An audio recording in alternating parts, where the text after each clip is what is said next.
folks. E3 Day 1 is done, and we're back in the hotel. We're joined by our friends from Sunset Overdrive. Yeah. We're a little tired. It was a busy day. We saw, I think we said a dozen games or so. Lots of good stuff. Things actually kicked off for us before the show even opened with Sony Online Entertainment. We saw two pretty interesting titles. Both were early in development. Landmark, which is a social MMO designed all around building stuff. Think Minecraft, but a lot prettier, a lot more freedom to work with, and like I said, really early. There's not even combat and stuff in the game yet. I was pretty impressed with what I saw with that. What did you think? Yeah, it was pretty awesome. It was sort of like Little Big Planet, but in an MMO setting. That's a pretty good analogy for that. So after that, we saw H1Z1, which is their kind of Rust or DayZ take on the zombie survival open world MMO genre. He had a clever name for it, which I can't think of right now, but it looked pretty good. They really nailed this style. It had this Pacific Northwest feel for that. Then after that, we hit the show floor, and you checked out a little game from Flying Wild Hog, which their last game was the Shadow Warrior reboot. It was called Juju, and as a little family-friendly co-op platformer. Yes, very very different from Shadow Warrior. Slightly different. It's definitely family friendly. Not necessarily a game for kids, but family friendly. So how it's designed is like two players play local co-op, and one of them ideally is sort of knows video games, and then the other might be new to it, or a controller is kind of overwhelming. And at any time, like any player can sort of just hit select, and they'll turn into like a bubble and get sort of teleported to the other characters. So that's great if like you're playing with your little brother or something, or your son, your daughter, and they get sort of left behind. They can't make a jump.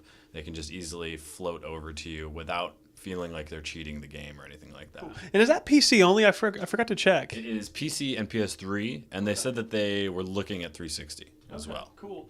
Yeah, so after that, we headed over to Techland, who's, they're really up and coming after their success with the Dead Island series and stuff. They've got a new game called Dying Light. It's pretty similar, but they've added parkour elements to, the open world zombie game. And you got to play that as well, and you seem to like it pretty much, right? Yeah, I was a skeptic going in. If you listen to our pre-E3 podcast, I was sort of really... That's right, you trashed it. I trashed it. I said that the game was going to be stupid. I think those are my exact words. Now who's stupid? Yeah, so I got a hands-on, and I played two different parts of the game. I played the very beginning, like the first couple minutes, and then hours into it. So I saw how your character progresses and changes, and it's great. It's not just a first-person zombie like slaying game. It's really parkour. You can sort of even avoid zombies altogether if you want for most of it.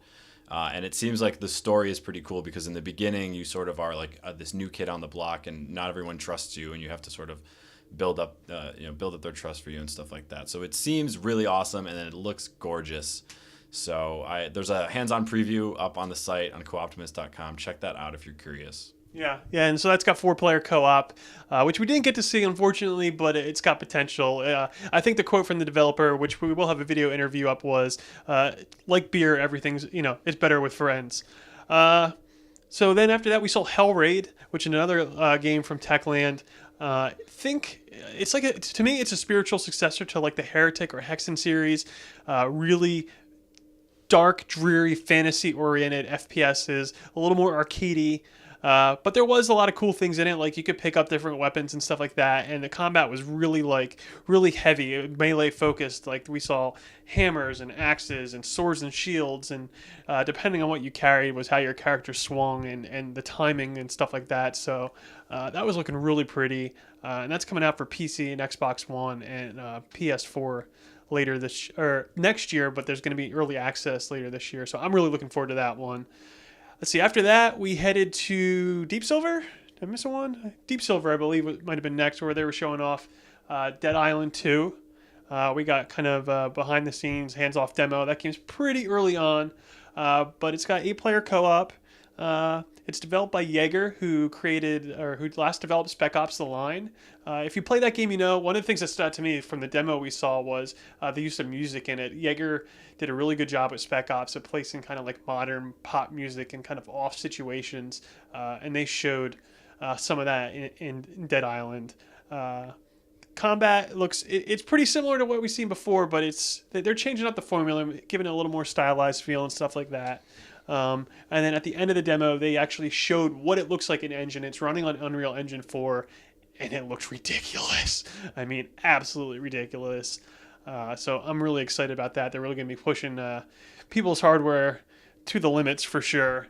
And the other game we saw there was Homefront: The Revolution, which I never played the first one, but I heard very mixed things about it. That it was just very average. But Crytek bought that IP, and they're partnering with Deep Silver to bring that game to folks. It takes place in Philadelphia. North Korea has occupied the United States and is basically running a totalitarian government.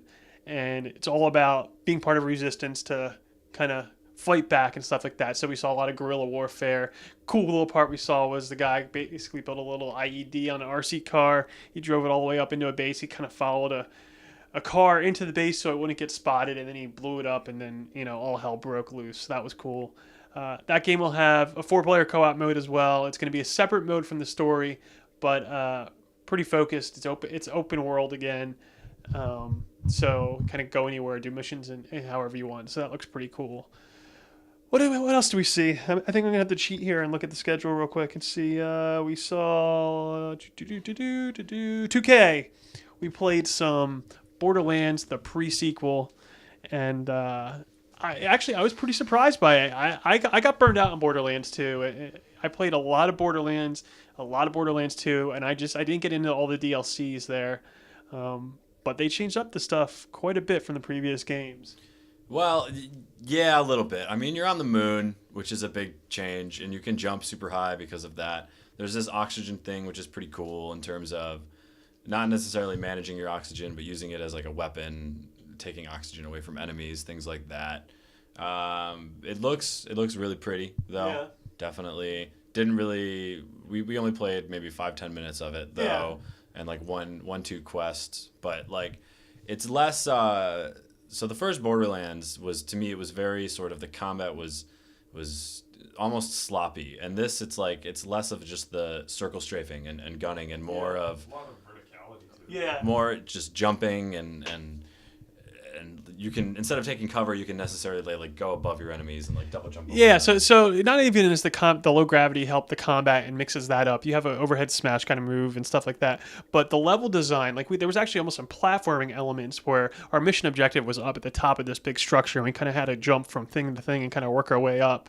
So that brings some stuff to the game in terms of just how the missions are laid out and the levels themselves. It gives some more variety there. So I was pleasantly surprised by that. And then the other big game 2K has is Evolve. They're touting it real big as a 4 versus 1 thing, where one player plays a monster and 4 players team up against him. You can play in co-op where the AI will take over the monster itself. I got some hands-on with that. I actually played as the monster, which was pretty cool because I got to see all 4 of the hunters, some of their abilities. There's like a trapper where that character can fire harpoons at the monster and he kind of gets stuck to where he is, and the monster needs to like break off the traps. There's another character that casts like this big shield bubble thing that's temporary, and the monster's not able to get out of that. And then there's like kind of a damage dealer character, and then there's medic as well. And what's interesting as the monster is your goal is literally just to go around the map and eat little creatures and stuff like that. And as you eat the creatures, depending on how big those creatures are, you start to grow, and then every so often you have to evolve, and you have to go find a safe spot. You kind of hunker down, and your character starts growing and gets all big. And basically, when you evolve, you get to add more points to your skills at that juncture. So that was pretty cool. I had a lot of fun. The match came right down to the wire, and I squeezed out a win, which was pretty neat. So I was pleasantly surprised by that. I think it's gonna, in terms of co-op, people are gonna have a lot of fun, and even the versus stuff is gonna be some good stuff there. And I think that might be it. Let's see, we're cheating one more time. Oh, Defense Grid 2. I almost forgot, which another pleasant surprise. The Defense Grid folks at Hidden Path Entertainment, they've came out with a sequel, and they've added co-op in a big way. There was 2 co-op modes on display. One with shared resources, and one where basically you split everything, but you're still working towards a common goal. Seems to be a lot of player content in that, where they're allowing players to design maps and stuff like that. A lot of fan love for like stats and strategy and stuff like that. And it looked great. It was fun. We played in the couch co-op setting on PS4. And you said, you're not a huge tower defense fan, but what you saw looked pretty fun. Yeah, definitely. Usually tower defenses sort of bore me really quickly, but this seemed really fun. Seemed like a good game to pick up and play and go at, especially co-op. Yeah. So Yeah, so that was it for day one of E3. We'll be back tomorrow. Again, full schedule, lots of stuff. We'll be bringing you tons of content, and can't wait.